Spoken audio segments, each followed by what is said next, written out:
All right, we are live. Let me hit my go live here on Amazon in a second, and then we'll kick it off here.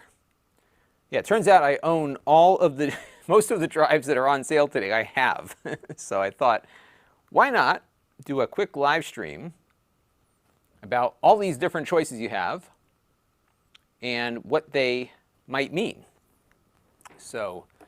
Yeah, so we're going to kick things off in a few minutes here. Let me get organized, and we'll get moving. Yeah, so these are all on sale today, to one degree or another. And in some cases, like you can get like a decent amount of capacity for a not so bad price. And I'll add some more here as I jump through them here. So I'm just looking around to see if there's anything that I missed as I was going through it all. Because there's stuff that's like on sale but not part of the Black Friday thing. So I think when you go over to Amazon, you'll find a lot of stuff there. So, but I'm going to say hello to some people first, and then we'll get moving here. So Dava is first in today. MPL is second. Eric's Variety Channel is here. Nigel is here from London once again, and the non-rev guy. Thank you for the happy Thanksgiving. Yeah, we had a great Thanksgiving yesterday. Everybody came over, which was good. And this is like my, this week is my video game binge week. At least that's what I used to do when I was working for the private sector. It's like things would slow down around this week. And we used to have Thursday and Friday off. So that was good. Britt Allen is here. Non-rev guy likes the X5. Yeah, I've got this. This is a fun one. If you have Thunderbolt, this one is great. So we're gonna look at that in a few minutes here. Chanfley is here. John is here. And if you have questions, everybody, ask away, all right? Gulam is here. Kenneth is here. Turkey weekend. Christmas is 29 days again. Yep. It always feels like the holidays are right around the corner. And what I love about solid state drives, by the way, I'm like in slow motion today. I had to take my daughter for an optometrist appointment this morning, so this is like crazy day. And they had a dilator, so she's like her father. She doesn't like any medical procedures. So that was a fun process. Tom is here. Dark is here. I don't know if these are on sale elsewhere, but they're definitely on sale at Amazon. So that's why I'm covering these today, because I can stream these on Amazon. I'm trying not to turn myself into the home shopping club, but I think there's some value I can insert into the mix, because you look at these things and it's like, what's the difference, right? Like there's a whole bunch of drives. Like what's the big deal?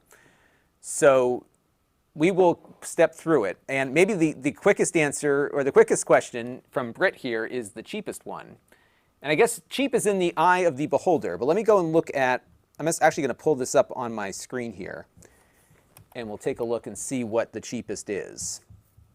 Because, all right, so the T5, let's see, the T5, which is this one, $200 for 2 terabytes. Now the T5 is not as fast as the T7s, but it's close, right? So I'm going to keep some notes here as we go, just to see what the best deal is. So far, 2 terabyte Samsung T5, which is this one. This one is selling for $199 for 2 terabytes, which I think is a pretty good deal for a solid state drive. And this one performs pretty well. We'll maybe hook it up to my Mac. I have my my MacBook Pro here, so maybe we'll hook it up to that in a few minutes and test it out, see how it does. All right, so that one for 2 terabytes, $199. The T7, which is this one is $109 for 1 terabyte.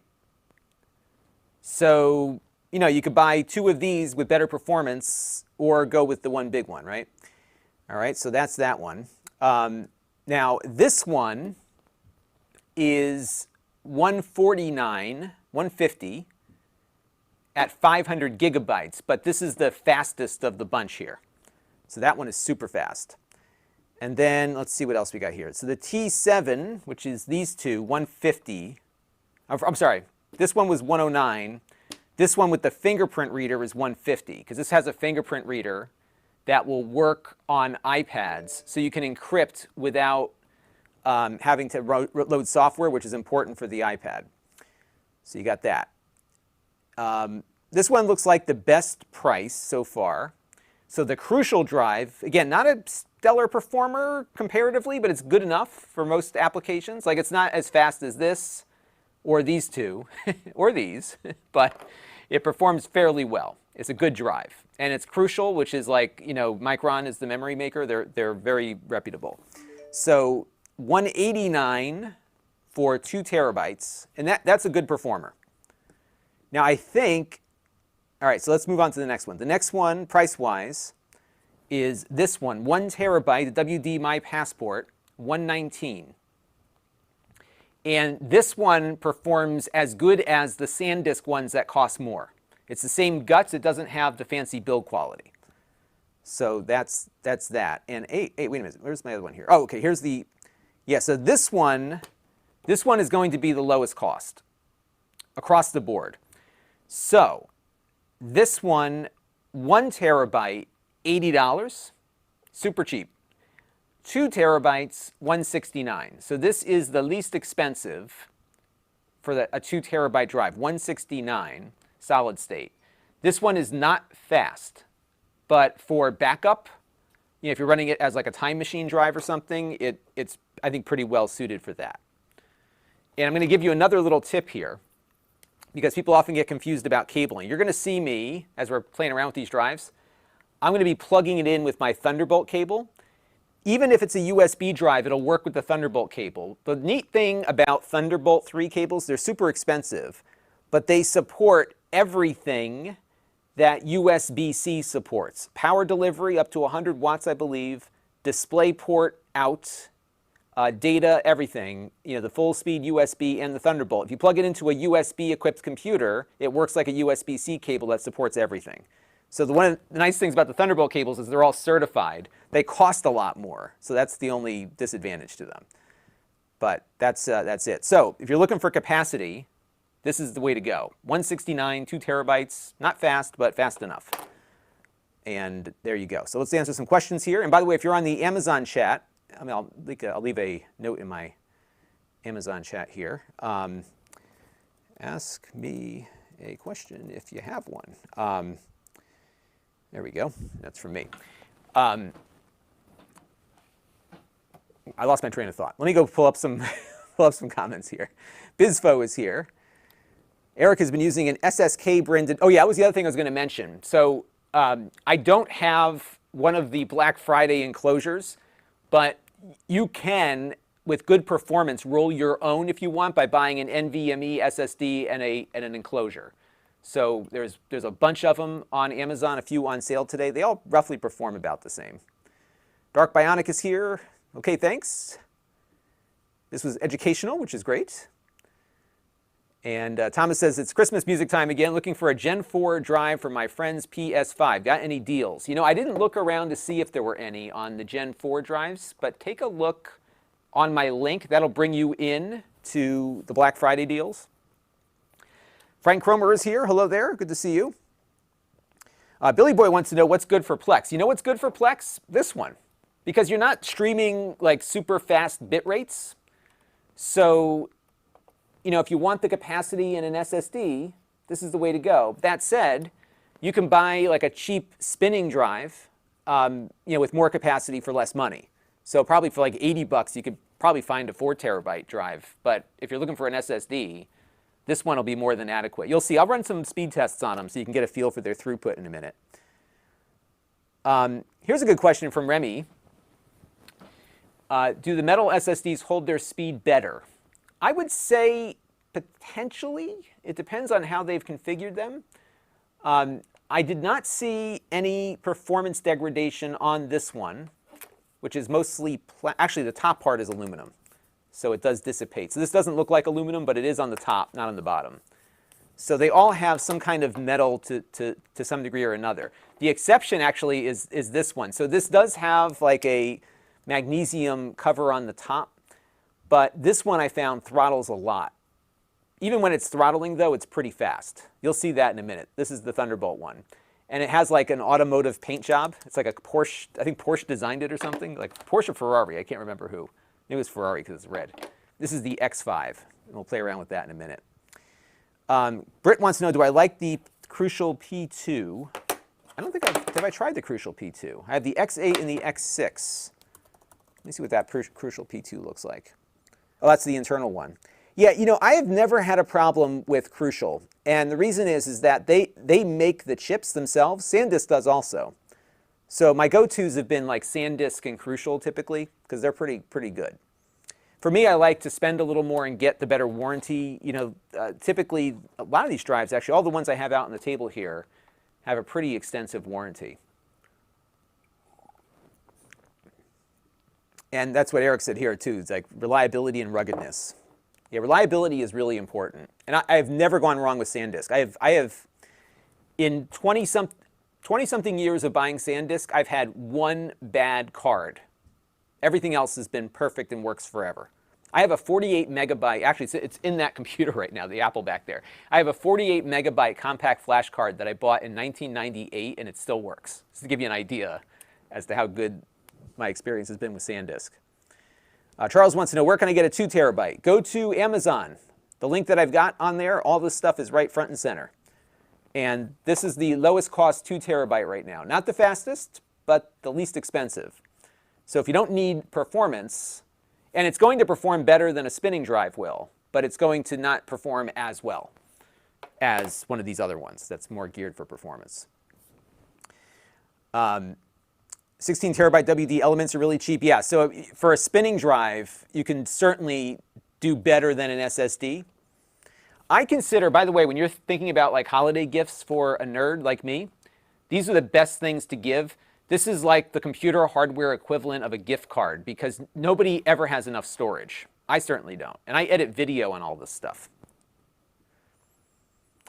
Non-Rev Guy wants to know, how large, expensive is that Crucial SSD? So this one, I think goes, let me take a look and see what they go up to. So this one is available in a let me pull off your thing here. So this one is available in a 4 terabyte, but it's expensive. It's $350. Like the price, it doesn't scale linearly. It's like a logarithmic increase, if you will. It goes like from nothing to a lot. So yeah, $169 for 2, 4 is a lot more. It's like, yeah, 4 is actually more than twice the price, just slightly more than twice the price. This one, which is the all right, so this one is the X6, and this one is the X8. By the way, this is all plastic, and this one is metal. And I think the X8 has a NVMe inside, if I'm not mistaken. So this one, our biggest one is 2 terabytes, which is the one that's on sale. And you know what's funny is the 1 terabyte is $140 and this one is $189. So it's almost a no-brainer to spend the extra $40 and get up to the higher amount there. Kathy Lanier, thank you for the follow on Amazon. Much appreciated. Let's keep going through our questions. Yeah, I figure I'll hang out for an hour or two and just kind of chill, right? It's Black Friday. Charles wants to know, is there such a thing as an 8 terabyte for the PlayStation 4 Pro? Not in an SSD that I'm aware of. You might be able to get an NVMe and kind of roll your own at that capacity. You might be better off getting like a little RAID box or something if you want that much capacity. Britt wants to know, do I think it's a P2 in the Crucial enclosure? I don't know. These things are hermetically sealed. You cannot get inside of them at all. Like, I don't even know how you would. I would imagine they are most certainly using their own hardware. I'll run some speed tests on these in a little bit. I'm waiting for the Amazon room to fill up a little bit more, and then we'll dive into it a little bit. Baruch says they're the same size as the Raspberry Pi 4 compute module. That is very true, those NVMe drives. And Eric's been using some drives from Micro Center. I wish I had one near me. I'd be living there.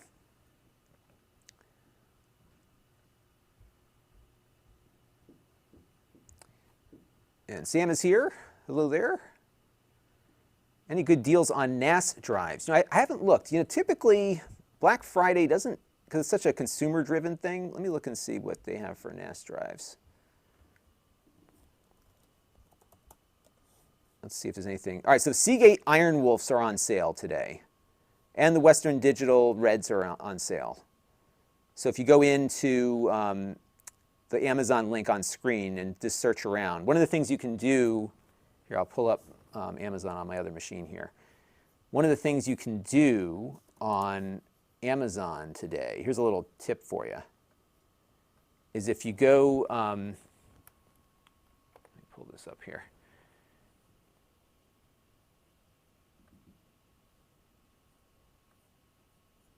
Give me 1 second here, folks. Okay, so if you go in on Amazon here, and you go onto the search screen, if you pull this down, you can go to Black Friday. And then you can search just what's on a Black Friday sale. So I can search for NAS, and you can get all the, and if I want to say NAS drives, and you can see what's on sale. So Toshiba, Seagate, WD, they've all got some representation there. Not a lot, because it's less of a consumer thing. But I think across the board, most of the storage is on sale today. Flood of Sins is here. I had a great Thanksgiving. Actually had the family over. It was great. I've been boosted. Actually, my wife and I both got our boosters. I think just about everybody had their booster shots already. So we're good until the next thing arrives. Eric's Variety Channel. Thank you for the super chat, Eric. Much appreciated, as always. I got to update my end credit rolls very shortly, so be on the lookout for that.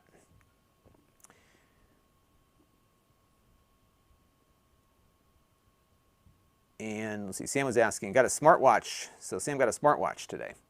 So Kathy is asking a question on the Amazon chat. So let me read off what she's asking here. I'm not very tech savvy at all. What are those devices we're discussing? Okay, so Kathy in the Amazon chat wants to know what we're looking at. So these are essentially external hard drives. So these are good storage devices. Now what's different about these versus the other cheaper ones is that these are solid state. So they're a little more rugged and they're faster. So I use these, just so you all know what I use these for. When I edit video on these devices. So I copy video off of my vMix system onto one of these drives, and I edit it on the drives because they're super fast. And what's funny is you'll be out shopping for these things, and they'll give you different purposes. So for example, this one is kind of geared towards gamers, but it's just a hard drive. It's going to work in any kind of thing there. But now here's the complicated part. So in any event, first of all, so these are solid state, no moving parts, very fast across the board. Even this one, which is the lowest performing one, is faster than most spinning mechanical hard drives. So hopefully that answers the question. All of these will work with game consoles. However, if you are, what was I say? If you are somebody who's using one of the newer consoles like the PS5 or the Xbox Series S or X, those will work with some games, namely the older ones. The new games require a faster storage mechanism. So the Xbox has a proprietary fast storage connector in the back, so you have to use that for the newer games. The PS5 requires you to open it up and install one of these NVMe drives that some of us were talking about, a little bit more work. So that is what it is. And Britt, no need to apologize. Any question's a good question. I like to answer questions. That's what I'm here for. And Eric is watching on his phone right now. Charlie wants to know any sale for, yeah, I just put up a few on there. If you click my Amazon link and you select Black Friday on the search here, these are some that I just looked up. But if you click on Black Friday here, you can search just for what's on sale.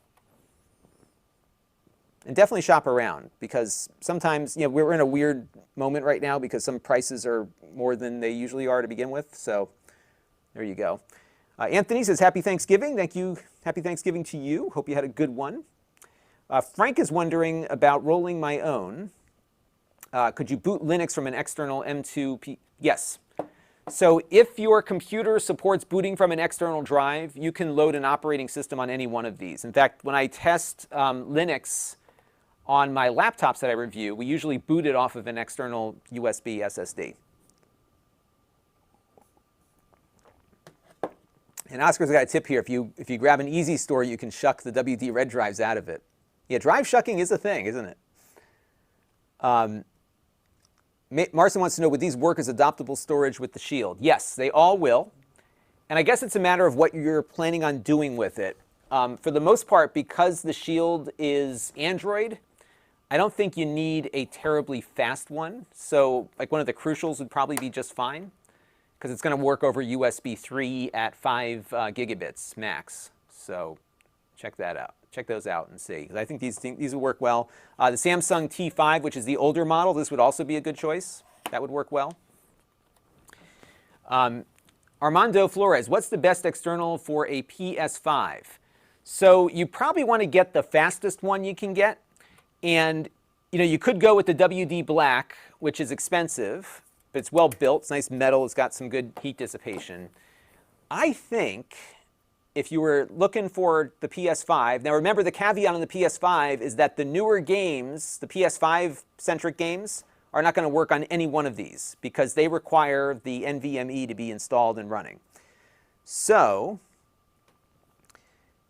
the T5 is okay. The fastest one's on the desk, and this one won't work because this one's Thunderbolt. So I would say this one of the T7s from Samsung, or the WD Black. And I'm pretty sure that this one is probably the least expensive for the capacity, which is the WD My Passport one. So I think that's something to look at. But remember, though, not all the PS5 games are, the PS5-centric games are not going to work with that. Frank wants to know, Frank says, thanks, good, I hope that it helped it out. Yeah, the booting off of one of these will vary on the computer, but I found, at least in the testing that I do, I've looked at every major brand over the last, 3 or 4 years. Nearly all of them, like almost to 100% certainty, will boot from an external USB drive at this point. Because many times it's how you recover from a crash. Kathy asks, next up is Sandisk. This is not the same, right? And what is a Sandisk?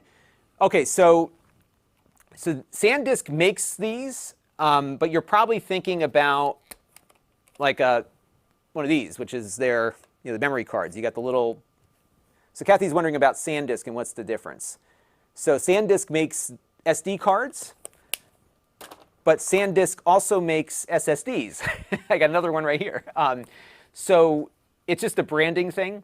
And what's interesting is that WD and Sandisk merged, or maybe WD bought Sandisk. I can't remember exactly what the terms of the acquisition were. But the guts of this and this are the same as this. In fact, this drive is the same as this one, almost completely. And there's a lower-end Sandisk SSD that's more rugged than this that is running with the same guts. So that's what you want there. And a Sandisk reader, this is not by Sandisk, but this is a card reader that you would read the SD cards with. And that's what you would use with your camera. Jack says he's so smart he doesn't need a watch. I'm with you there, but I have a watch because it's smarter than me. You know what's funny? I was in New York City about 2 weeks ago, and this was like the first time where I felt like my watch was really something more than just my physical fitness meter. So get this. I tell my phone where I want to go. The phone finds me the best subway route to take, right? And while I'm on the subway, the watch is telling me when to get off, like what station stop. It's got the whole list of stops. And then when I get to my stop, it taps my wrist twice, like, hey, get up. So the coolest thing is when you walk into the subway, they now take contactless payments, so Google Pay, but also Apple Pay. And on the watch, you can do your Apple Pay through the watch. So all you got to do is walk up to the turnstile, put your wrist on it, and you go. So the watch was paying for me, like was my payment method, and it was my directional method. It was really cool. I was like, wow, this is like, I live in the future now. I thought that was neat.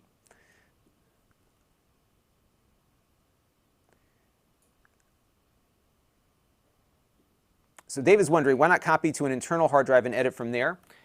I could, but you know what? For what I do, it actually would take longer because I'd have to copy the files over. And I'm usually, believe it or not, like, even though I'm not editing like really high-end stuff, I'm doing about, for any average review that I do, about 30 to 45 gigabytes of data.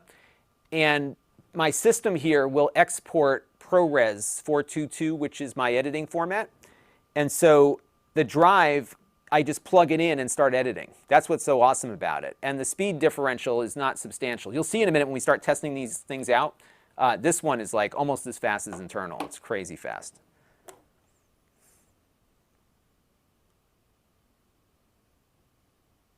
And so Paul says that WD is on to everybody shucking their easy stores. So they don't have Reds anymore, so be on the lookout for that. I have not, Leo, tested any of the TVs running Fire OS, but I would expect, given my experience with the Rokus, is that it's likely the same or similar guts as the Fire TV Stick 4K is my guess. So I think it'll perform fine. And what's nice is that it's all integrated. So it should maybe even perform a little better than on its own. And I'm almost certain that they have an Ethernet connection too, so that'll give you a better data transit on there too.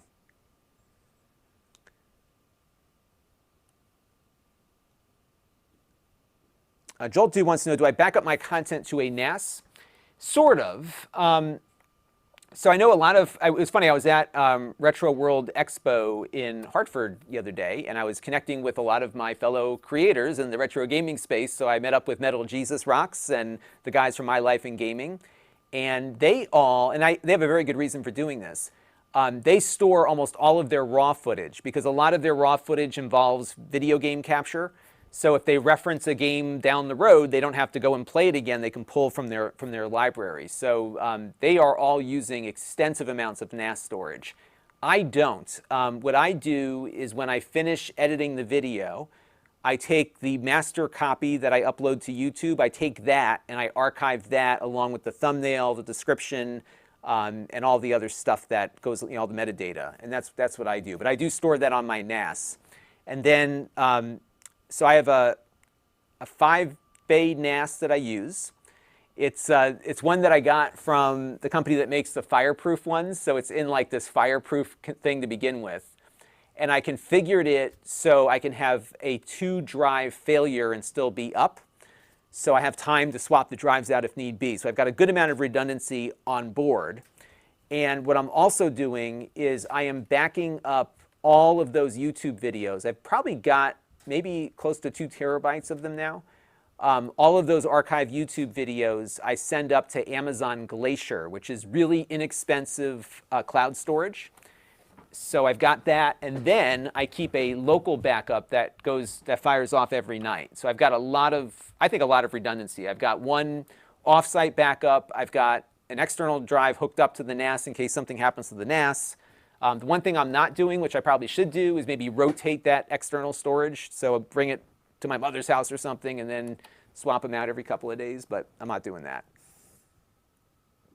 And you're welcome, Leo. Yeah, I haven't heard anything bad about it. What I would do is check out my friend's website, aftvnews.com. That's Elias Saba. He covers Amazon exclusively.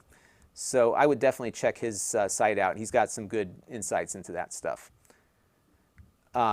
Nick B wants to know, does the Samsung Drive have a fingerprint reader? Yes, this does. And actually, it works very well. You do need, and I reviewed it, so check out, if you can find the review on Amazon, but also on my YouTube channel. What's nice about this one is that once you configure it, so you do have to install software initially to get it set up. So what you do is you set it up with a password, and then you program the fingerprint, and the fingerprint is running locally on the device itself. So if you plug this into another computer, you don't need to run the software. You just put your finger on it, and it just pops open. And if you check out my review, I should just pull it up real quick. If you check out my review, it will work with the iPad also. It'll magically appear after you set it up. So it's really good for devices that don't support the Samsung software. And then you can still use the password if something fails, you know, if you somehow lose that capacity.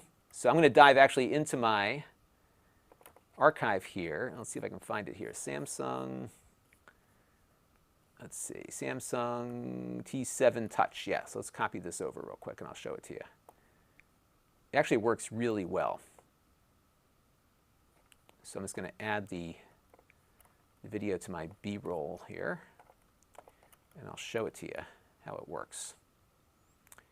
T7 Touch. Now there's a touch and a non-touch. So the non-touch one performs the same, it just doesn't have the fingerprint reader. So let's go close this out, and I'll pull up. I'm just going to fast forward to where we actually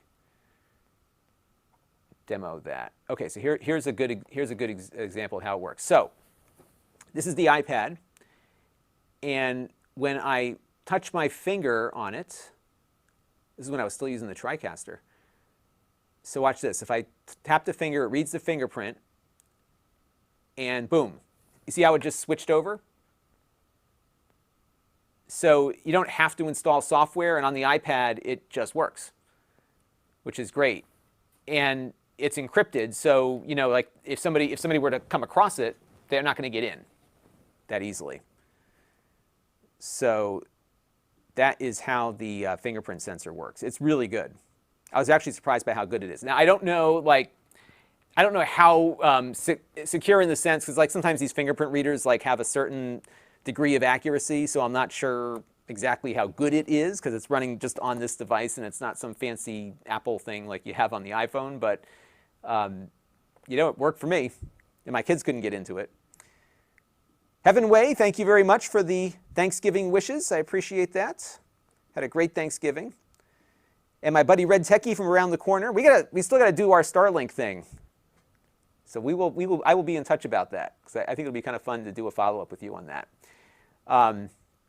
He shucked 8 WD Easy stores the other year. They weren't Reds, but still work great in the Synology. But now he's playing with, he's doing the Unraid thing, just like my friend Major Nelson's doing.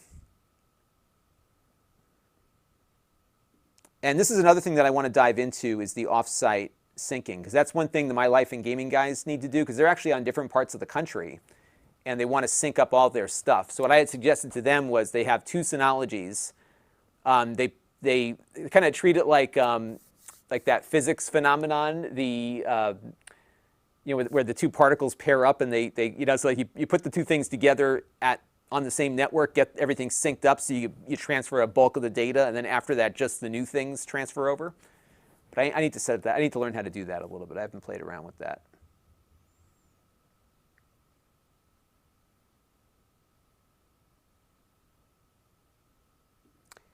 Ryan asks, would a portable SSD be the best way to do time machine backups? I've struggled with finding a reliable network solution after using time capsules. Yeah, I would say it would work well. Partly, you know, here's one of the reasons why I would. So if I was doing time machine, now I keep everything that's important to me. I sync up a different way, so I don't use time machine anymore. But if I was doing time machine, this is the drive I would get, the 2 terabyte version. Again, it's not terribly fast, but it's good enough for that. And what I prefer about an SSD for time machine is that it doesn't make any noise, because you know, Macs are quiet, and if you know, that hard drive, and I used to have one on my desk running time machine, it would constantly spin up, so you had to hear that whirring and the clicking and the da-da-da-da-da. And one of the best things about solid state drives is not only are they faster, they're also quiet, so you don't hear anything. So that's been my preference there. So yeah, I would say this is the one I would use for time machine. Any of the others would work, but you're just spending too much money, because you don't need it to be fast. It's running in the background. Like, you're not really going to pay attention to it. That first backup takes forever anyhow, no matter what you use.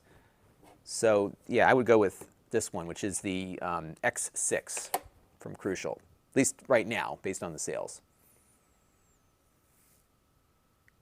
And Nick B is using Linux, so yeah, so this is a great use case. You'll have to set it up on like a Windows machine or a Mac initially, but after that, you just tap it and you've got the security. This is the other one, which doesn't have the touch. Same performance, just less expensive. M. Smith asks, which one is the cheapest one? This one right now by far. This is the absolute least expensive one today. 2 terabytes is like $169, I think. Let me look it up again. Yeah, so the 1 terabyte is $79. I think the 2 terabyte is $169. This one for sure. Hey, Recipe Bob is here. Hello there. Eric's got some wind down in his neck of the woods, which means it's going to be windy here later.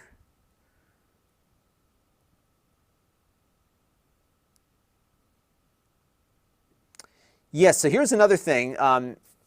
You can partition an external drive, and actually you can actually use the drive that you're using for Time Machine. It just puts it all into like a container. So you could store other things on the Time Machine drive without partitioning it. But if you wanted to control how much space the Time Machine uses, that's one way you could do that. And thank you, Charles, for the kind words.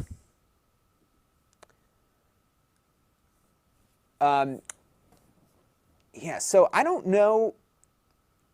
Oh, by the way, first of all, I'll get to Arian Gomez also just made a super chat, so thank you, Arian. I'll get to you in 1 second. Oh, there you are. I see you on my list here. Is there an 8 terabyte for a PlayStation 4 Pro? I am sure there is one. I have not tested one.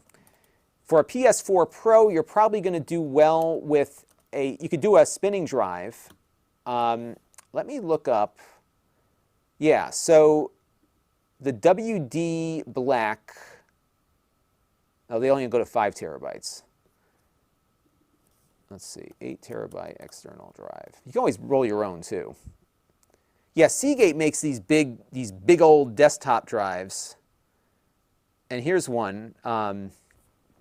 So if you go on Amazon and look for, here, let me pull it up on this one here. And again, the performance on these spinning drives is not spectacular. And you could probably roll your own 8 terabyte NVMe SSD. But this one might be worth looking at. I have one, like a 10 terabyte one that I use for that. And then, oh, I forgot to see, M. Smith was looking for rotating drives too. Yeah, if you're looking for like a spinning drive, like this, the mechanical ones are always going to be a lot less expensive. So, for example, let me see. Oh, here you go. The WD D10. I actually like these. I have one in back. WD has a line of black drives for the Xbox, but they work with computers. The 8 terabyte D10 is a good one. It's $200. I reviewed it. It works fine. It's actually faster than the internal Xbox hard drive, at least on the Series S.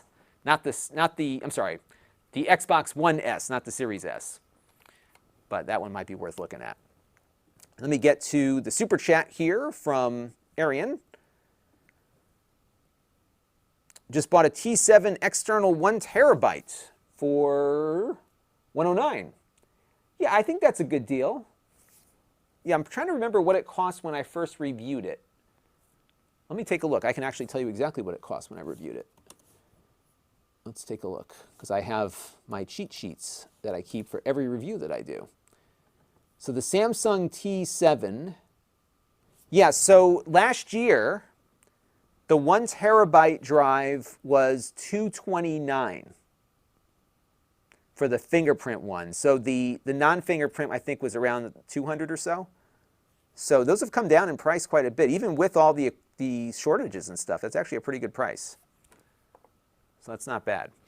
Now, if you want to see a super fast drive, you want to do a little speed test here. So we're going to plug in, this is the Samsung X5. Let me pull this up here. Now this one is the Thunderbolt only drive. So this is not going to work with a USB computer. You've got to have Thunderbolt. But there are Windows computers with Thunderbolt now, so it should be fairly compatible these days. All right, you want to see something ridiculous? So I'm going to select the target drive here, and I'll pull up the screen so you can see it. So we're going to go to this drive. Oh, hang on a second. Oh, you know what? This is this NTFS? Oh, you know what? I formatted this NTFS. Shoot, hang on a second. Let me. So the other problem you run into when you have a Mac is that drives that are formatted for NTFS are not going to. Yes, I can format this. Let me just copy these files off real quick. I'm going to throw it on the desktop.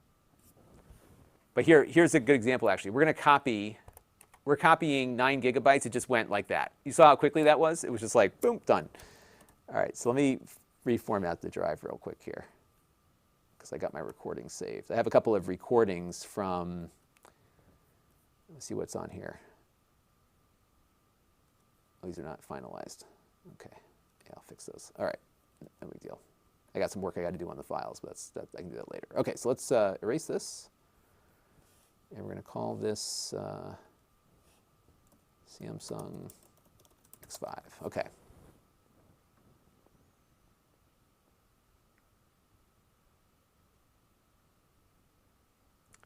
All right, so now let's try this again here. Oh, this utility crashed on me? That's not good. My fancy new Mac here. So I got the new MacBook Pro. I've got it plugged into my display output, so that's why it's at a crooked angle here. And we're going to select my drive here, and let's run it. So this is the X5. Look at that. Isn't that crazy? That's this one. Now this is Thunderbolt only. And what you're seeing here is speed in megabytes per second. Not megabits per second, but megabytes per second. So it's pushing like 2.2 gigabytes per second on writes and about the same on reads. But what's going to happen with this is that it'll start slowing down here in a few minutes because it overheats. It doesn't like overheat, but it gets too hot, so it throttles itself down. So it'll eventually kick in on the writes. But you can get a feel for just like how fast, on the fastest end, a Thunderbolt drive like this one is going to be versus a regular USB drive. I mean, these speeds are ridiculous, right? Isn't that crazy? So really good stuff. M. Smith wants to know, doesn't the Mac have an app to read NTFS? Yes. So an NTFS drive on the Mac, it'll read NTFS, but not write NTFS. So my test reads and writes, so it was failing because it didn't have write access to the drive. But this one, as you saw, is ridiculously fast. Let me go through, make sure I didn't miss anything here.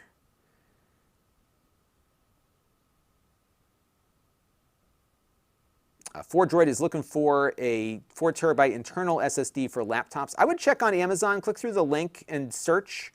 I stick to the name brands. I stick to Sandisk, Samsung, WD. For my internal drives, I stick with that stuff. Karthik wants to know, what's a good drive for video editing? I would say for editing, this one, the Passport, the T7s, this one, and of course this one for sure. That one's crazy fast. And maybe somebody can help out Austin here. I'm not sure what the best Time Machine style software is for Windows and Linux. I use my Synology drive like that. So everything that I store on my Synology is backing up in that way. The Brown is here. Hello there. And we got lots of questions on alternatives there. Hey, my friend Ed Cook just sent me a note on text. I'll have to get back to him in a little bit. But yeah, I will let him know. I'm happy to chat. Give me 1 second here.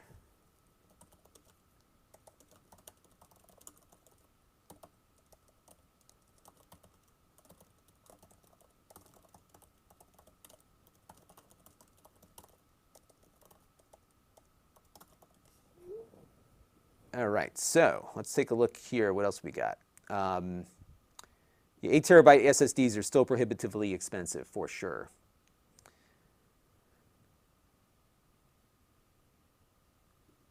So Arian wants to know, yeah, so if you format a disk, this is one thing I learned. On the Mac, when you go to format a large drive, it says it's FAT, but it actually does it as FAT32 many times. But exFAT is probably what you would use, because exFAT works on the Mac and Windows, of course, because it's a Microsoft format.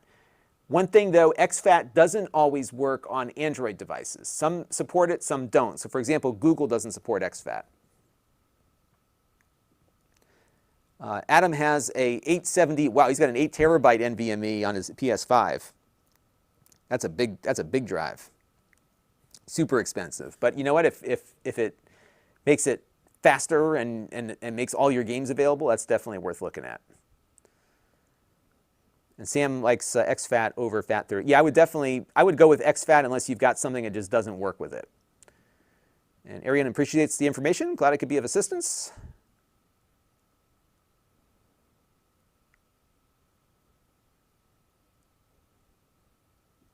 And recipes using an internal SSD on my desktop. Yeah, when I went from a spinning drive to a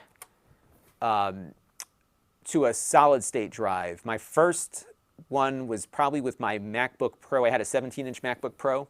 That was a big jump when I switched over from that. That was a big deal, for sure.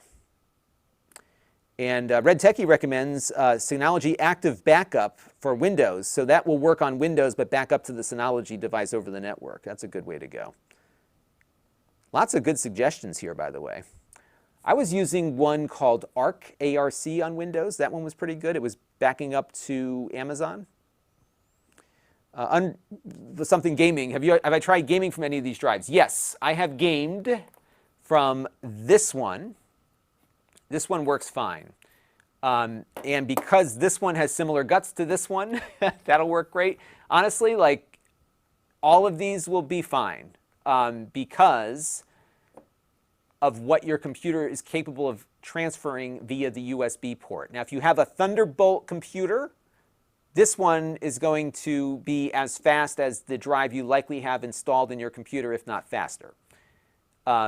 These will give you the full, and this one too to a degree, will give you the full 10 gigabits of USB bandwidth. It doesn't mean you get the full 10, but you get to take advantage of that faster port, provided your computer has it. This one supports this USB 2x2 standard that nobody's computer supports. So, you know, take that for what you will. But if you have a USB 2x2 machine, you can get 20 gigabits per second or close to that out of that drive. And this one has the capability of performing at around 2 gigabytes per second of transfers, but nobody has a computer that supports it. Even this MacBook Pro that cost me $1 million. Here, let's plug that one in next. Let's see what happens. So let's ejected that one. Now you'll note I am using a Thunderbolt 3 cable with a USB drive. It doesn't matter. Thunderbolt cables are universal cables. They work. They're the most compatible USB cables you'll buy, which is crazy, but that's how they roll. All right, so let's go to this one. But all these like current generation drives, and by current generation I mean this one, this one, this one, and this one, are really good on random reads and writes. This one isn't bad either, but these are like surprisingly good, and that's something that's important for gaming. All right, so now we're going to run the speed test on this guy here, and we'll see what we end up with. So now, look at the difference between, see that? That's a big difference, right? And this is doing close to 1 gigabyte per second, no slouch. But it's not what we saw out of the Thunderbolt drive, is it? Because Thunderbolt just has so much more bandwidth available. So, not bad, right? It works great. And I have reviews of all of these, and these reviews are on Amazon and they're also on YouTube, and I dive into all the more specific benchmarks in those videos. All right, so you saw that one. Let's eject it, and let's pop in. Now here's what's funny. We're going to pop in the less expensive Passport. Watch what happens. So we'll pop that in here. And remember, it's a Thunderbolt cable, but it's running as USB right now. Complicated, I know. So let's go and select this drive here. We'll go to my Passport. And I've got actually edited video. So the video that we did of my brother's trip, or my trip to my brother's place in Vermont, to give you a sense as to how big these things can get. Oh, I think I deleted some of the extra files. Yeah, this one, yeah, the project was about almost 400 gigabytes on this thing. It was great, no issues with it. I edited the whole thing on my MacBook Air. All right, so here you go. Less expensive drive, same performance. In fact, it's doing a little better, isn't it? Isn't that crazy? And the odd thing with this drive, and this is not an unusual result, this one writes faster than it reads, which is crazy because usually it's the other way around. So you can see it's writing at 922 megabytes per second and reading at around 730 or so. It'll vary based on the computer you're plugging it into. Some ports that you plug it into will vary as well. So keep that top of mind.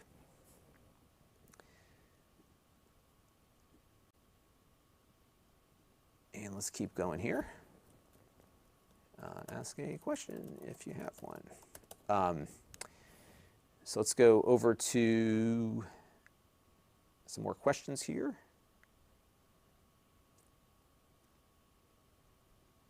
Jolt Dude says, my Windows gaming laptop came with a spin. Yeah, a lot of these gaming laptops used to come with spinning drives. Crazy.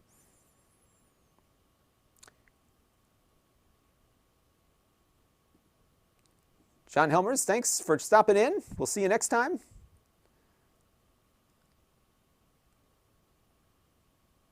Lawn Dog is here. Yes, we got SSD deals. The prices are pretty good, I think. Actually, you know, with all the, even with all the shortages and inflation and like for example, the 1 terabyte T7s are like half the price they were when I reviewed them last year. So that's progress. All right, so we just tested this one.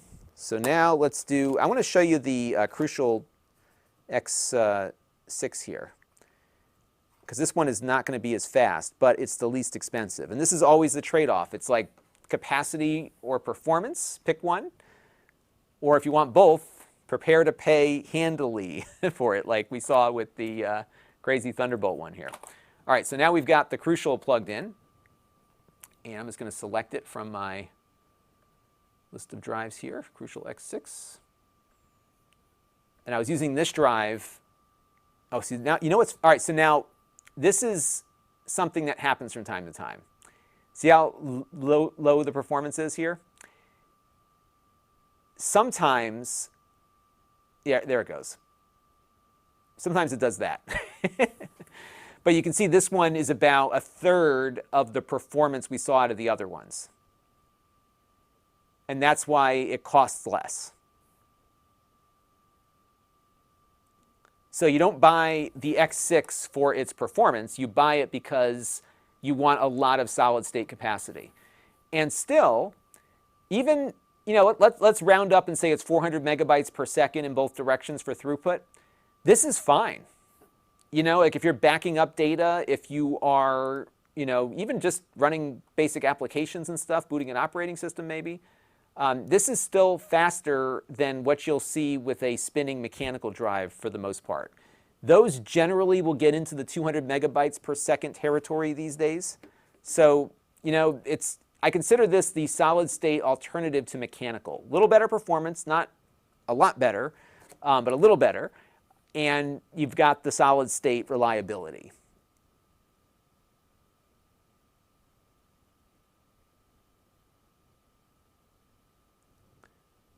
And it looks like there's a sale on the Samsung stuff overseas in the UK as well. I'm sure Amazon UK has probably got some deals going on today.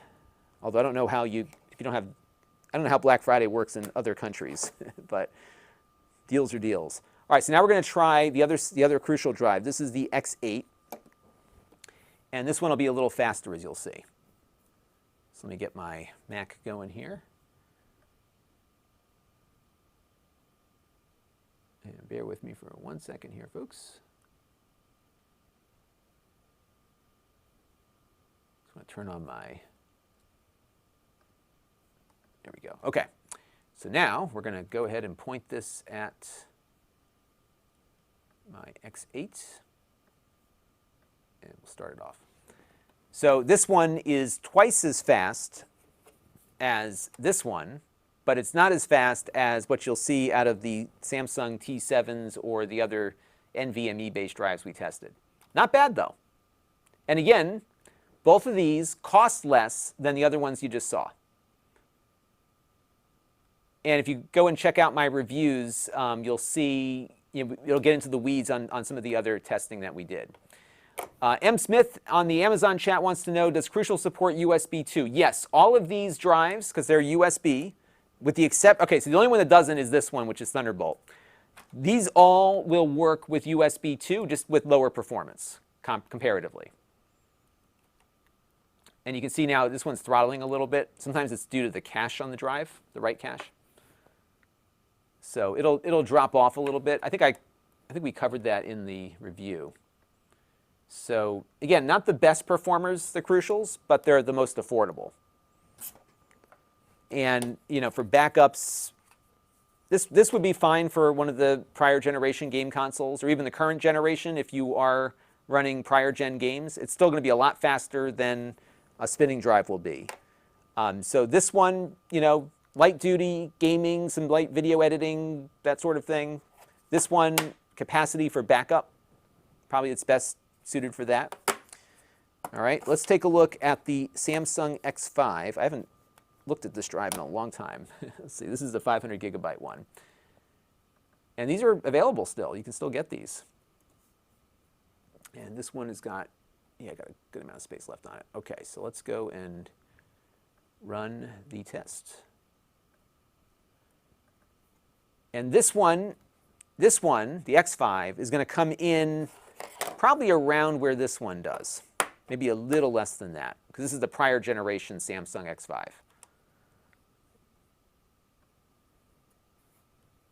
Actually, it doesn't, it's actually below that. Okay, good. So what's interesting is the X6 it's roughly the same performance, actually, now that you look at it, right? But again, this is the prior gen hardware, the X5. So M. Smith says that the Samsung won't work with USB 2. That's surprising to me. I thought they would.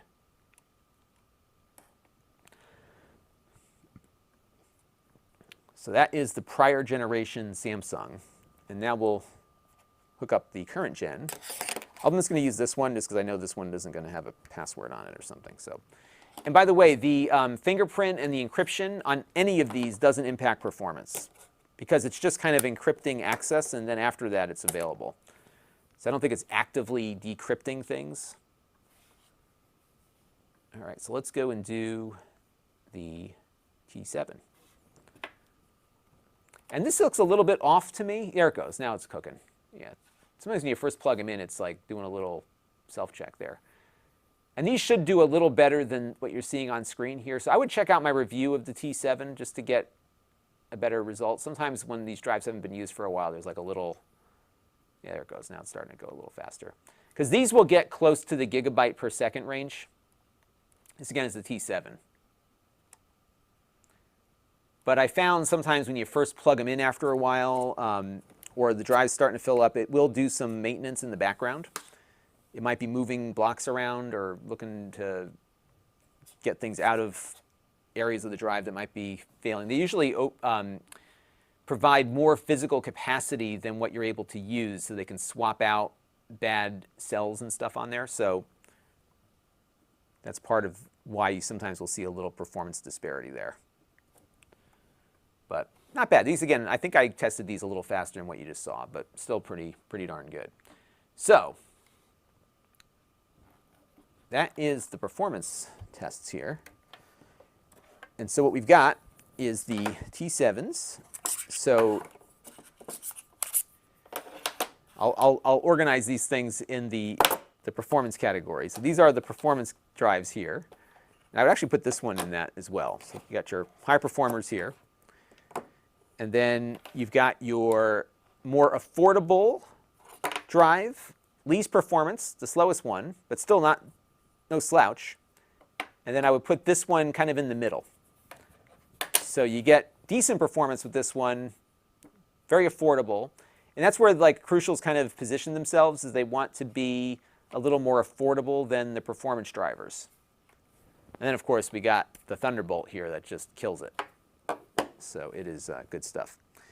All right, let's take a look at a few more questions here.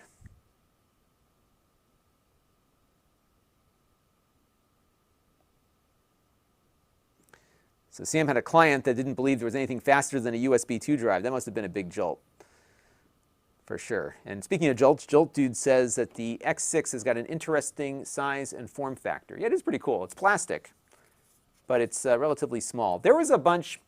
Sandisk's first drive like this was similar in its appearance and size. And then they went to a more traditional size. Jordan Gish wants to know, what's the best SSD for USB 3 speeds? Well, you know, honestly, all of these are. Even so, let's take a look at 5 gigabits in gigabytes. Megabytes, sorry. Yeah, so I would say this one will get you right in there. These will get you the max, but you won't ever really get use of really what their potential is. So, you know, I would say, you know, if you have a USB 3 port, 5 gigabits per second, I think the Crucial is probably the one to look at, because it performs about where that port will perform, and it's not that expensive. And for these other ones, you'll be paying for performance you're not going to be able to use. So I think the Crucial might be good there. Loving Literacy, hello there. Happy Thanksgiving to you, one of my fellow Amazon streamers. Thank you for stopping by. And let me take some more questions here. Lots of good questions today.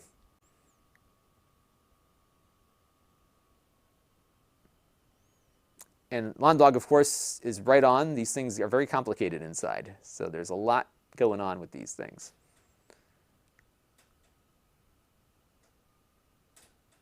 And Sam says Black Friday is very similar in Australia. So even though they don't have Thanksgiving, they do have Black Friday. And Loving Literacy has the WD Passport. She says it saved me when my PC crashed a few months ago. Yeah, having good backups is really important. And the nice thing with a fast drive is that it'll restore very quickly. So those things tend to be a good way to go. And Steve says Black Friday is the same in the UK as well. So it's an international holiday. How about that? Spend your money. And Recipe Bob says the X8 is $169 for 2 terabytes. So they really are the value proposition in this mix. Yeah, so 2 terabytes is, actually it looks like on Amazon right now it's $189, unless there's a better price someplace. Steve Murray says setting them up as persistent boot drives would be interesting. Yeah, I have done that in the past. You know, obviously the Thunderbolt drive will perform the best, for sure.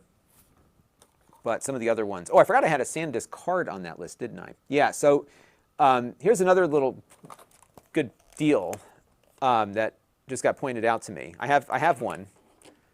And it's funny, Loving Literacy will get a kick out of this because you have to have, on Amazon, you have to have the products in hand to demo them. So I happen to have all of these, obviously. But this one is their SanDisk Extreme. This is what I use in my drones.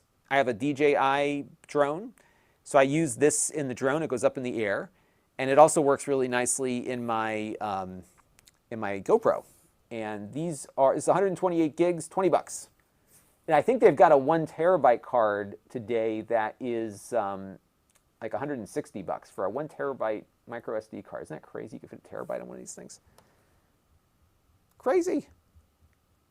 Totally crazy. So yeah, this is a great card. I use SanDisk almost exclusively, as you can see from my my card collection here, because I just have never had a bad experience with them. And what I do when I'm out in the field is I use 2 cards. My video camera takes 2 cards at the same time, and I write to 2 cards simultaneously just so I don't miss anything. Because when I'm going out to CES, you have one shot to get stuff, right? Otherwise, because you're moving on after that. So you never want to like be without. So what I do is I pair one of my older cards with one of my newer cards. And so I've labeled all the cards here for that. And so what I'll be doing soon is wiping all these cards out and getting ready for my CES trip in January. But in my other devices that take the smaller cards, the SanDisks are great. You can't go wrong with these things. And they work in the Nintendo Switch too, of course, and everything else that takes a card. Loving Literacy uses the micro card to grab audio for voiceovers. Yeah, and they have a good warranty on them too. And that's something to look at because a lot of these name brand drives, while they cost more, the warranties are usually pretty good. So let's take a look. Let's see what the warranty is on this one. So the Crucial has a 3-year warranty. Let's see what the WD Passport does. The WD Passport, let's see, My Passport SSD. Yeah, so these 128 gigs for, I should get one. Why am I not buying these cards right now? I'm going to buy a couple. Because you can never have enough SD cards. Because I always lose them, right? So, yeah, that's $20 for an SD card is a great deal. And these cards perform quite well. Do I have my fast card reader on the table with me? I probably do somewhere, but. So I have, so my Mac has a card reader built in. Let's test it. Let's see how fast this card is. So let me get my adapter. I got to find my adapter thingy.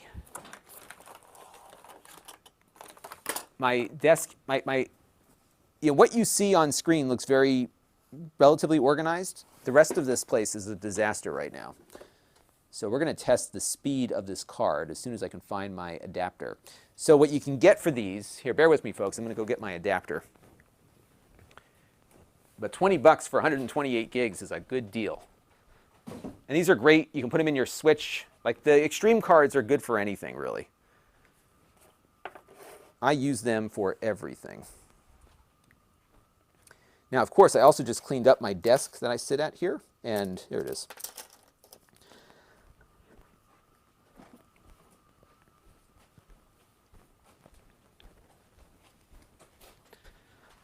But yeah, you can pop these in your GoPro. You can put them anywhere. Now my fancy Mac here has a card reader now, so I can plop it in right into the card reader here. So let's do that. There it goes. And let's see what the card has on it first of all. Does that card? There it is. Okay, good. It's untitled. And let's go and see what I've got on here. So it looks like this is my GoPro card. And let me see what I have for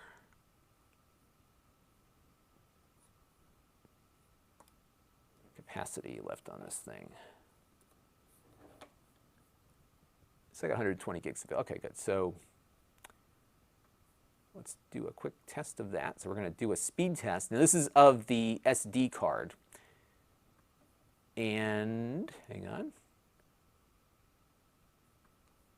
Huh, it's on read-only right now. Why is that? Hang on a second. I think I might have flicked the read-only switch on this thing. I did. There we go.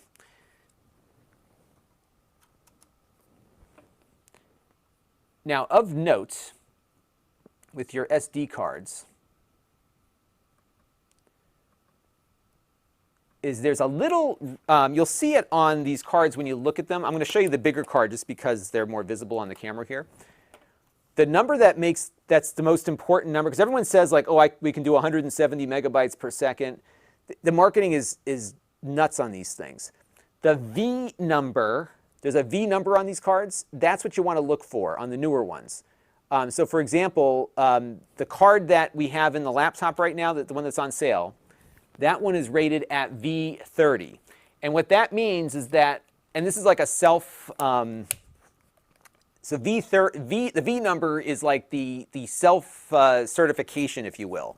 So when SanDisk says V30 on the card, what they are guaranteeing is that the card can write at up to 30 megabytes per second. Not megabits, but megabytes. And what you need to do is look at what the bit rate of your camera is And most should tell you that in the specifications, and it's going to vary based on resolution. So if I go into my Google calculator here, so let's say, and I have one. I have a camera that runs at 150 megabits per second. So if I say 150 megabits in megabytes, I have to ask a calculator to do this. So my 4K camera that I'm taking with me to CES writes out at around almost 19 megabytes per second, 18.75 megabytes per second. So I want a V number that has a comfortable margin. So the cards that I use in that camera here, these here, are all V30s, which means that these cards are more than adequate for the camera that I'm plugging them into. And I have found, in my experience, that Sandisk is almost all the time underestimating the V number on their cards, which is good because they're not overselling you. They're completely overselling you on these bogus numbers on the card here because, for example, I did a video about this. On this card, it says 170 megabytes per second.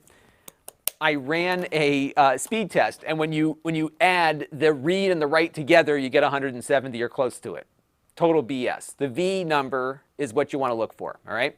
So if we run off of this card, got it plugged into my Mac right here, let's see if it can meet the V number.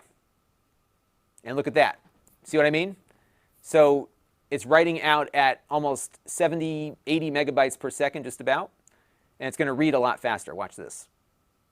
It's going at about 90 megabytes per second. So look for the V number.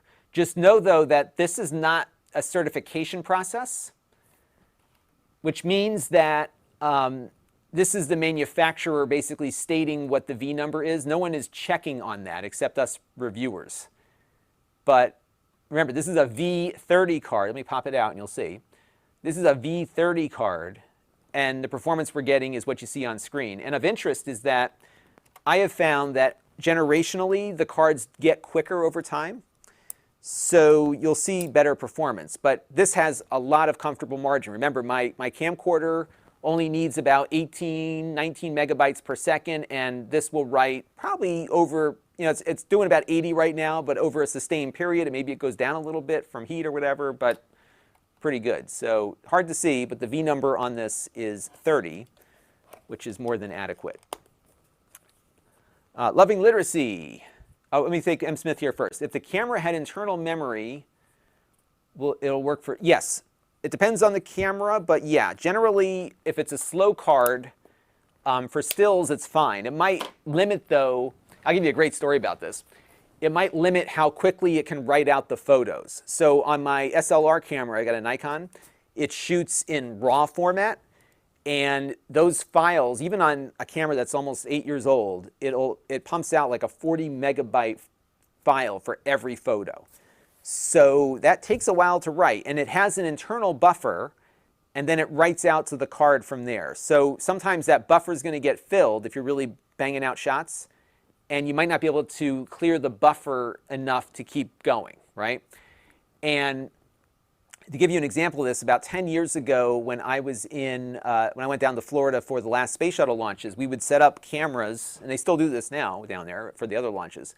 We set up cameras near the launch pad, and we had to think about this buffering issue and the speed of the SD cards we were using at the time, because we were not going to be able to operate the cameras ourselves. We had to set them to go off automatically.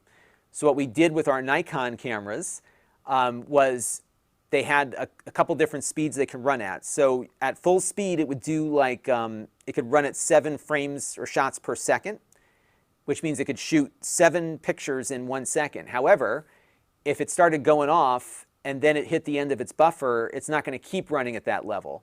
So what we decided to do was cut it in half and went with the 3 shot per second mode. And that way we could be assured that we'd get a constant stream of photos going to the card. And we tested it to see if it would sustain 3 shots per second over the course of 2 minutes or so. What would happen is we would have it trigger based on the sound of the rocket launching. So some people did that. Other people did it on a timer because of how the launch windows work, yada, yada. So So that's definitely a consideration. And then on video, of course, if you can't sustain the write speed, it's not going to work. And this is where like people will email me occasionally. They'll find some good deal on a memory card from some no-name brand. And guess what? They said V30, but it doesn't sustain V30 because nobody checks on it. So that's something to look at. Loving Literacy says, this is on Amazon. Is this a website? Do the speed? Yes. So this test is from a company called Blackmagic Design. And I think check in the Windows Store, it might be in there. You might have to install the Blackmagic Video Tools disk that they have for their capture cards. And this is an included utility with that.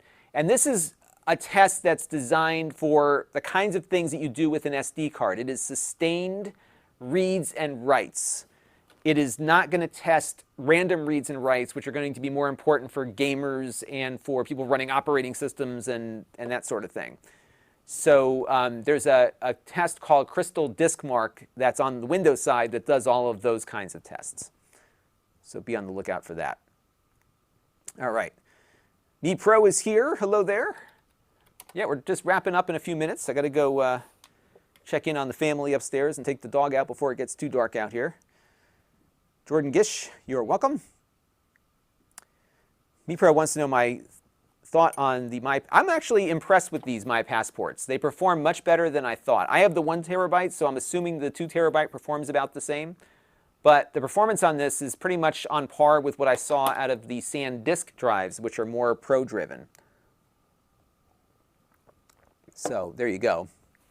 Jolt Dude has had good experience with Samsung. Yeah, I would, like for any kind of storage, my advice, whether it's a spinning drive, an internal drive, an external drive, I always suggest that you go name brand.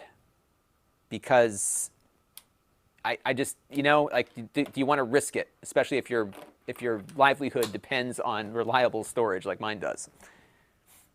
And Loving Literacy has the 2 terabyte version. She says it works great on her end. So, yeah, I think they're good. The warranties are good. In my entire 20-something years of being a SanDisk customer, I've had 1 bad card, and they replaced it like that. No questions asked. They just sent me a new one. And Red Techie says, RAID 1 for cameras. Yeah, run it in Scary RAID, for sure. Steve uses the same SDXC card in his Chromebook. Yeah, I'm going to buy a couple of those SanDisk cards because you can never have enough of those laying around. William has 2 of the 512 gigabyte ones. Yeah, the 160s are crazy. So, and Rolf makes a good point about it is at least, that's right. It has to be able to at least sustain that. And like I said, SanDisk has always been very conservative in their V ratings. So for example, I have 2 generations of SD cards here.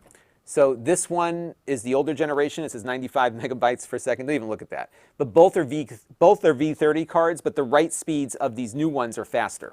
It does like, I don't know, extra like 30 or 40 megabytes per second. And I am still live. Yep, we're wrapping up soon. We got through everything I wanted to demonstrate here. Stephen Morris is here. Hello there. And Non-Rev Guy wants to know, do the V numbers really matter compared to the UHS-1, UHS-2 speed? I would guess that they're going to self-certify their cards based on that. So let's take a look at, as I actually have a UHS-2 card here. So, and they make microSD cards in this format. So the UHS-2 cards have an extra set of pins on them because they are faster. And this card is a V60. And then this one is a V90. So let's try that one out and see what we get on the V90 rated card. And that's a tougher, you know, a tougher line to reach there, right? So let's go to that real quick. The Tough 32 here, we'll open that up. But by the way, I think 20 bucks for 128 gigabytes, like honestly, I'm stocking up today. I'm gonna buy a couple of those cards because that's a good deal. All right, so let's run this. Now this is the Sony card we just put in. This is a V90 rated card. Look at that. Now this is UHS-2, so it has more bandwidth on the card, but you need a UHS-2 card reader to get that to work. So this SD card is performing where a good mechanical spinning USB drive might perform. Isn't that crazy? So that's the Sony Tough card. So the UHS-2 cards will deliver better performance because they just have a wider data bus, essentially, right? So you'll get that kind of baked in there. So, but you can have a card that's poorly manufactured. You could have a card with a lousy controller on it that doesn't sustain that level of performance consistently. But yeah, if you're going 8K raw, UHS-2 is the way to go. And this is another thing that's really, this is why I always say name brand.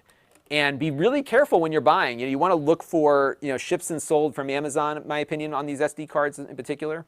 Because there are counterfeits out there. Amazon's pretty good at that, but just double check who you're buying it from when you go to purchase. Joe Tyson is here. Hello, Joe. Good to see you. Recipe Bob, it's amazing the price difference. Yeah, the mechanicals are always going to be less expensive, at least for a little while longer, because the flash memory is more costly. So if you need capacity and you don't want to spend a lot, spinning is the way to go. Aaron Parecki is here. Thank you for the follow on Amazon, by the way. Yeah, I do both at the same time most of the time. So I did pop on this morning just with a bunch of random stuff. But what I would suggest you do is follow me on Amazon, because I sometimes will be working on something and I don't have time to set up the YouTube thing, and I just start streaming to Amazon because it's quicker. So if you follow me there, you'll get notified. And one of the cool things for people that don't like ads on YouTube is that on my Amazon page at Lon.TV/Amazon shop, all of the videos that, or most of, I shouldn't say all, most of the videos that I upload to YouTube are also on my Amazon storefront here. And none of these have ads. So all of the videos are ad-free. You don't get chapter markers and some of the accoutrements of YouTube, but if you don't like getting interrupted with ads all the time, watching on Amazon is ad-free. And the way it works on Amazon for me is that it's an affiliate program. So, if you were to buy something, then I get a commission on that, is how that works. Steve Murray, yeah, actually it's funny, somebody else this morning was interested in this. Yeah, this is the Pelican, if you search for the Pelican SD card holder, you'll find this. The problem I have with it, though, is that it doesn't have micro SD card slots on both sides. It has like those mini SD cards that were available for a short time. So you can fit your micros in there, but I would have liked for them to have revised this foam in the new version. The new version is the same as the old one. But this is a great case. It's waterproof. It's like super rock solid. I've had this for over 10 years, and it's just, it's great. I don't know if it floats or not, but it does everything else.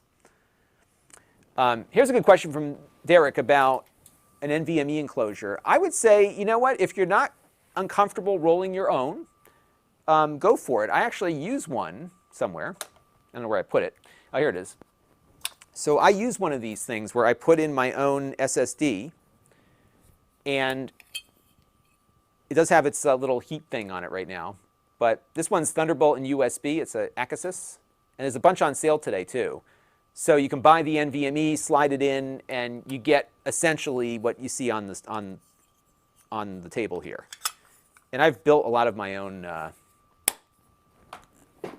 drives, because I use this one. This is what I use to transfer my video data off of my Windows machine. So this is, I probably could just format these exFAT now that I think about it. This might be exFAT formatted. Yeah, this is exFAT. So this is exFAT formatted.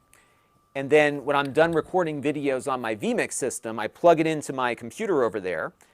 And then I convert the videos to ProRes. And so they're on here, and I can immediately plug it in and start editing with no transcoding, because I'm getting my 4K or whatever format right out of the gate. Excuse me, it's awesome. Loving Literacy is glad there's no ads on YouTube or on Amazon. Yeah, I think that's a real plus, because I do hear from people that don't like the ads, and I'm like, hey, if you don't like the ads, watch on Amazon, because there's no ads on Amazon. And for me, it works out about the same, so it's good one way or the other. It doesn't matter to me. If the viewer is happy, I am happy. And got a couple new followers, Lori and Jim K. Thank you for the follows. And the Pelican case is great. If you travel a lot, definitely do it. And we've got a super chat in from my friend Grayson Petty. Good to see you, my friend.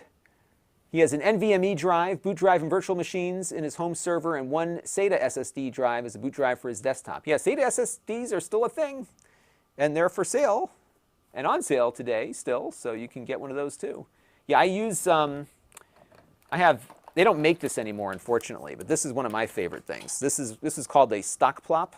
It's not, you can't get one anymore, but it uses these 2.5-inch SATA SSDs. It slides in. It's so awesome. This is my Linux boot drive. So whenever I test Linux out, I've got it running on this thing. You just pop it in and boom.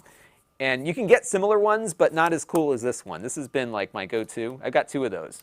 It was a Kickstarter way back in the day. Those are really good.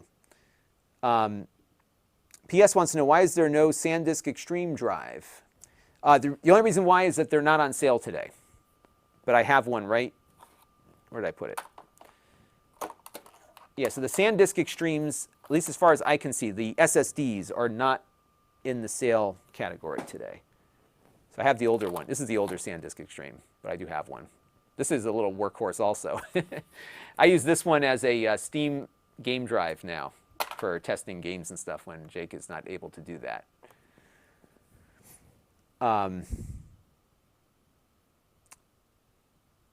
Yeah, so like all of the SD cards on Amazon, like these are legit like low prices today. So I'm probably going to stock up on a few before tonight. Because the other thing is that I discovered is that I'm shooting 4K out in the field now, and it's basically half the storage of what it was when I was shooting 1080p. So I'm probably going to I got to go shop around and see what's on sale. Jolt Dude needs to find a way to label the cards. That's always a challenge, isn't it? That's a problem for me too, because they all look the same. And yeah, you know what, Jolt Dude? There's a pluggable enclosure on sale today. I have one. I couldn't find it before the stream started because I wanted to do a demo of putting one together. But due to the placement of the video, I have to do the ones that are on sale today on Amazon. But yeah, they're easy to do. Honestly, it's plug and play. You plug the thing in and put it back together, and you're good to go.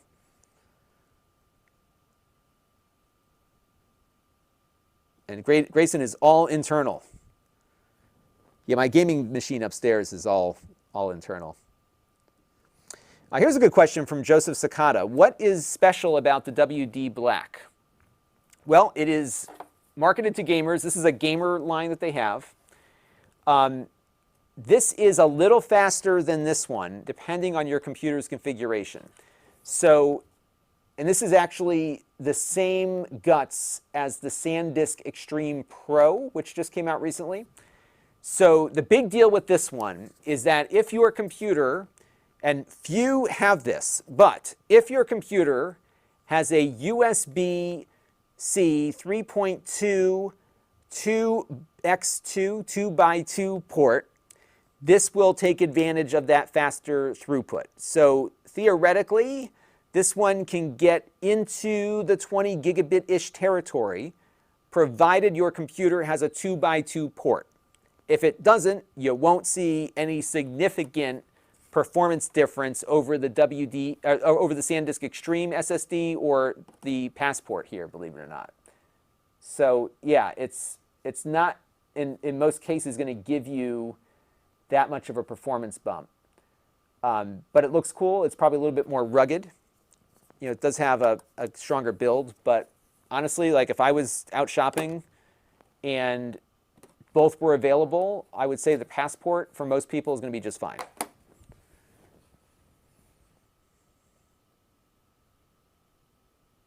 Let's see here.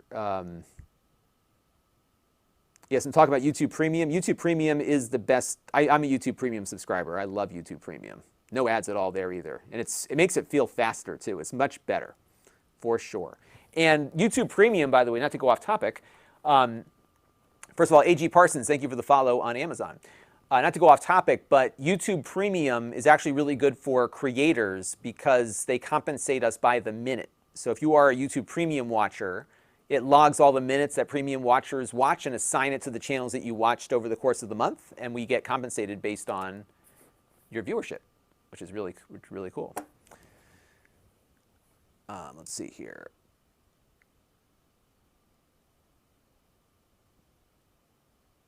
Yes, everyone is agreeing YouTube Premium is the way to go.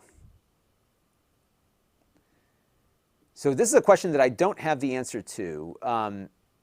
Actually, I do actually have in my review. If you look up my review of the ACASIS, A-C-A-S-I-S, this one, and this one's not on sale today, but I think it might be if you look it up. What's neat about this one is that it supports Thunderbolt and USB. So when you plug it into a Thunderbolt PC, you get Thunderbolt performance out of it, which is really nice. But it will work on a USB computer also, which is something that our fancy Sandisk Samsung one, this one is Thunderbolt only. This one does both. So that's something to consider with the roll your own solution. And then there's a bunch, most of the roll your owns are not Thunderbolt, they're just USB. But they'll get you in the ballpark of what these can do.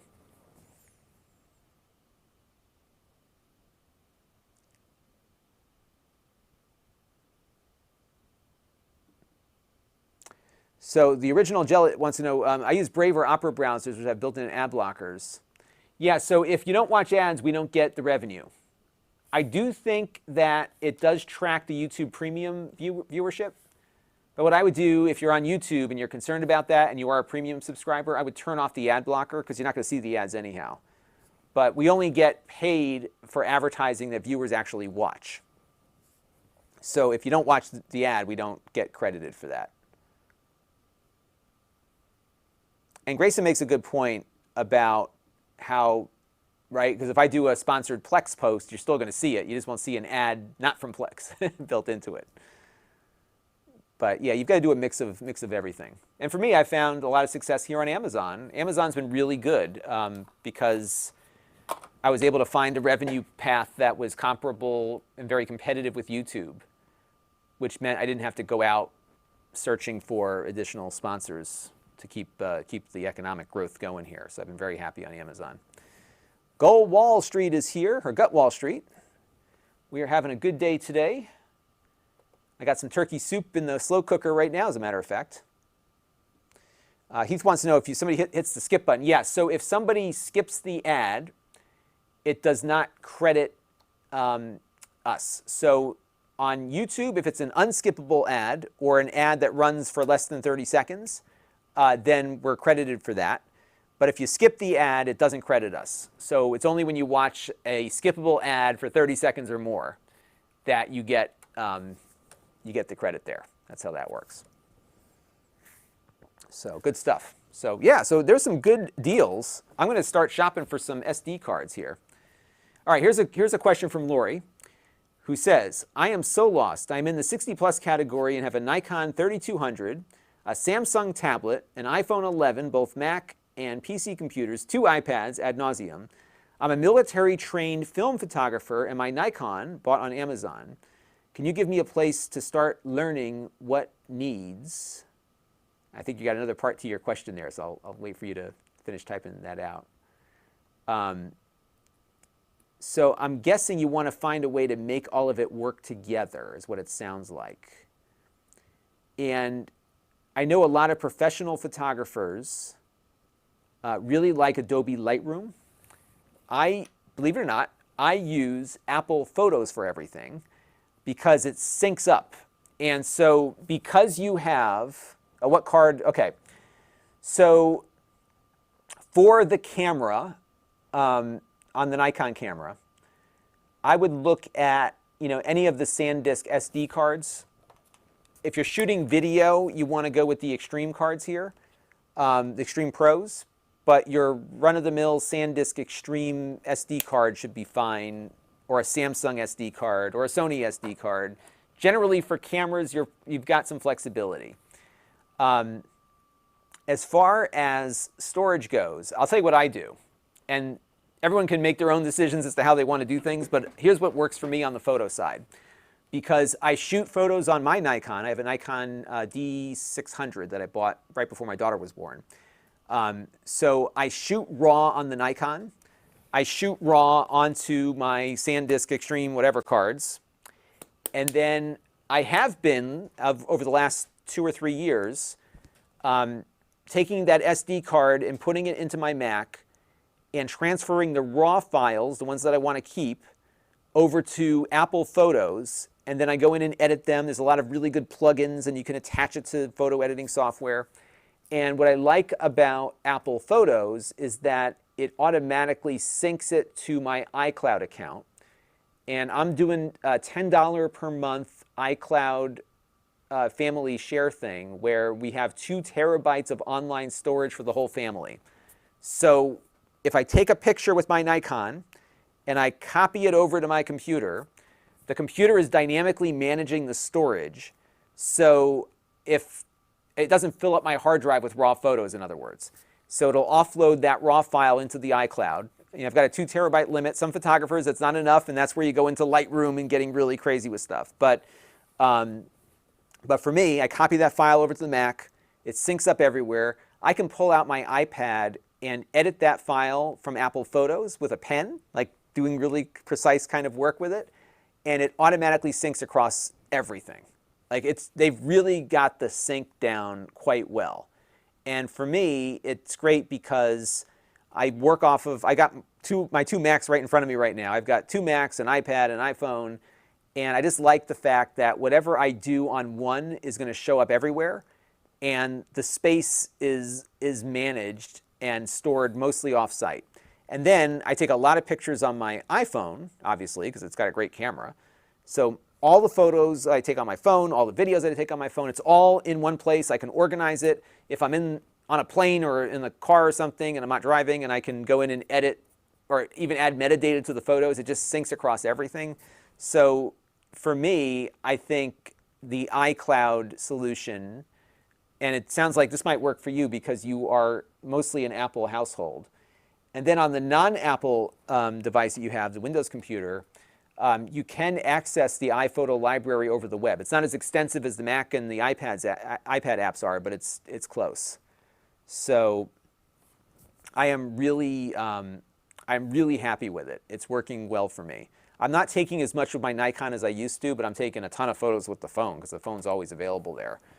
And it integrates all my videos with it. What's really neat is that it does facial recognition of my family members. So even if I take a video of my daughter, it's in the mix. So I can very quickly pull up pictures of one kid or both kids or whatever. So it's great.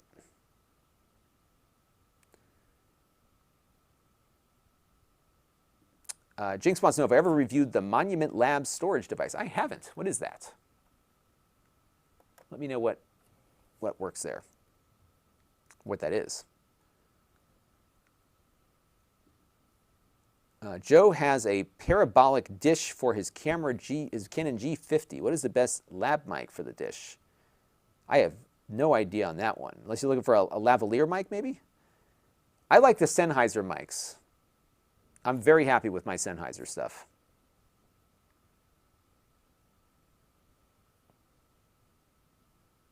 A Monument Labs photo storage device. I'll have to look into that.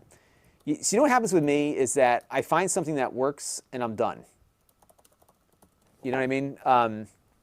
So for me, the iCloud has been just exceptionally simple. And what's nice is that it works for the family too. Like my wife doesn't have to deal with it because my wife doesn't have the patience like I do to deal with file management. She just wants it all backed up. So it just works. And like I said, Apple was never good at this before, but now they're really good at it. And so that's partly why I stay in the Apple ecosystem. And the new Mac with the nice display, it's really nice to edit photos on. The iPad works well. Everything just works really well right now. That could change. And part of the other problem is I probably have at least 500 or 600 gigabytes of photos from before Apple Photos that I was using with Aperture before. So I've got another project to go and archive all of my older photos into iCloud still. And I still have plenty of room. Like I think I'm not even at a terabyte yet. And I have a feeling that when I get close to the 2 terabyte mark, they're going to increase it.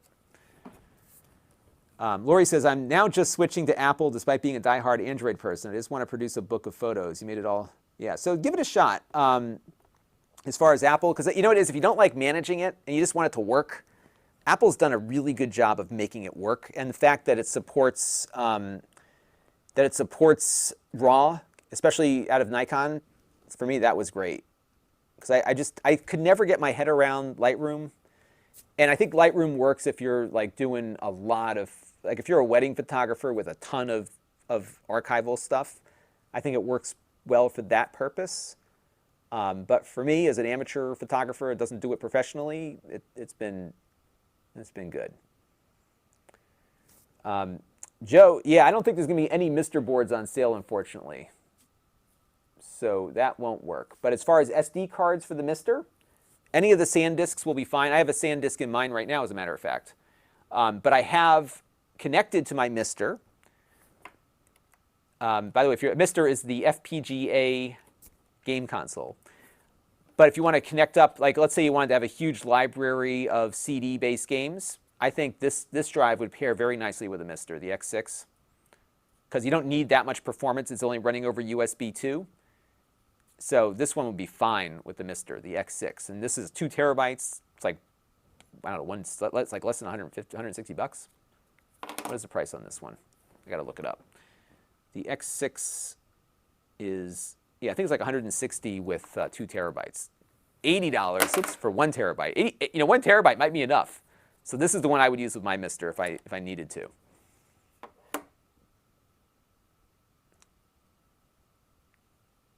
All right, let's see what else we got here. I got to get going in a minute, everybody.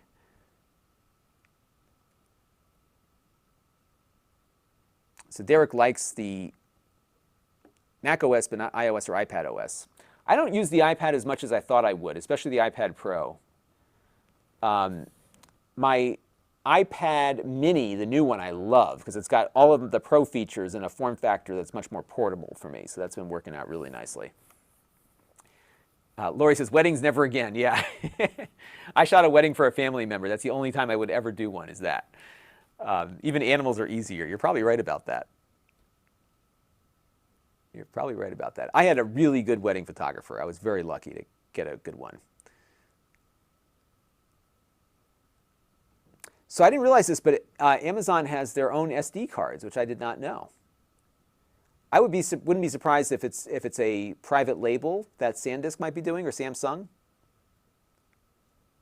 Because the chips, there's not that many manufacturers of the flash chips themselves. And actually, what's funny in looking at all these here, these companies all manufacture the chips inside their own drives. So there you go, right?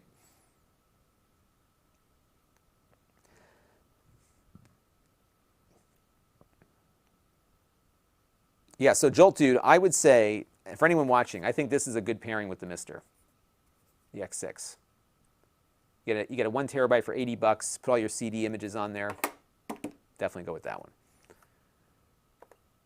So there you go. All right, well, everybody, I need to mosey because it is 4:30. I got family upstairs, the cousins, everybody's up there. So I am going to probably head on out. But I would say that there's some good storage deals out there today, especially for SD cards and even for these things. Like the terabyte Samsungs are like half the price they were a year ago. So I would check those out. Definitely give it a look. And yeah, so I want to thank some folks. Let me thank Eric's Variety Channel, Arian Gomez, and Grayson for your super chats this afternoon. And I hope you all found today's stream of use as you are out shopping. I might publish this one on my channel tonight. We'll see. So definitely have a look-see. And I will be back probably tomorrow. We'll see. They're going tree shopping tomorrow, so I will have an empty household there. And got some thank yous from Lori and from Jim K. Hope this was all useful for you folks. But yeah, Lori, play around with iCloud. And the good thing is that just because you own an Apple device, you've got 5 gigabytes of iCloud already, so you can kind of play with it before you commit to the storage subscription. It works exactly the same free versus paid. It's just that the paid one gives you more space.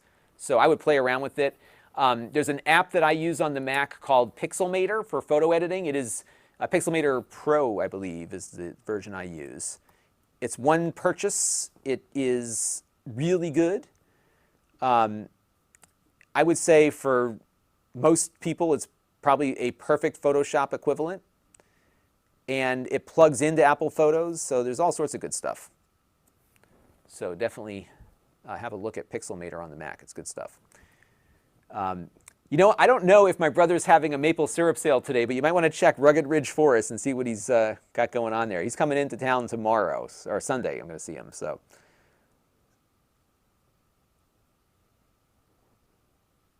all right. All right, everybody.